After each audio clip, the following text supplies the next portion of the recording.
Official games you can play.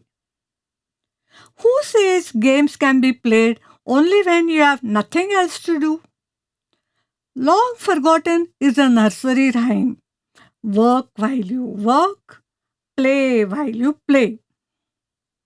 Now you can play games while at work. Here is the package of games that can be played sitting in your cabin, during business lunches, or even while having a siesta in the office. Perhaps you may not be aware, but you have been playing one of the following games from the day you entered the organization. All working persons are thus playful creatures. Musical chairs. The essential feature of this official game is that it can be played even without music. In a simpler form, this game is played in an overcrowded office where there is not enough place even for the regular staff. The visitor's plight is still worse.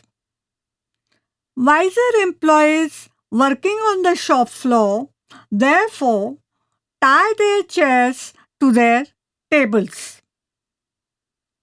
The complex form of this game is known as job rotation.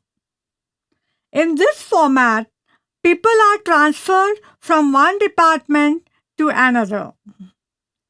The fellow left with no department is then sent to a management institute for a 3 weeks executive development program.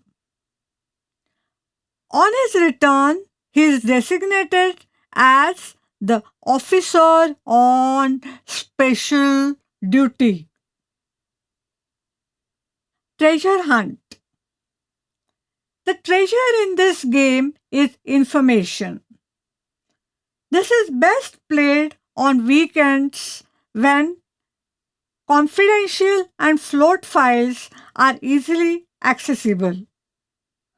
It also gives you an additional bonus of impressing the boss with your hard work when the rest of your colleagues are relaxing on the weekend. On weekdays, this game can be played in subtle ways by tapping telephones, monitoring the server, accessing CCTV footage, or simply by nosing around with the boss's secretary. Snake and ladder. The official term for this game is professional jealousy. This is played mostly among people belonging to the same cadre. Snakes vary in the types of biting and the venom. It is limited by the intensity of jealousy and the intended impact. Each participant tries hard to climb the ladder by pushing others to the snakes. Bicycle riding. For playing this game, essentially 3 persons are required. The game starts only when they are placed in a hierarchy. The middle person opens the game by pedaling on the subordinate. To comprehend this game, you have to visualize a bicycle rider in a race. The rider is in a bent position, pedaling hard but looking up. The rider thus has 2 faces, timid before the boss and bossy towards the junior. Noughts and crosses. This is the most common denominator in all the above games. Blockades are created by hiding information or by employing delaying tactics. A delay caused is as good as a denial.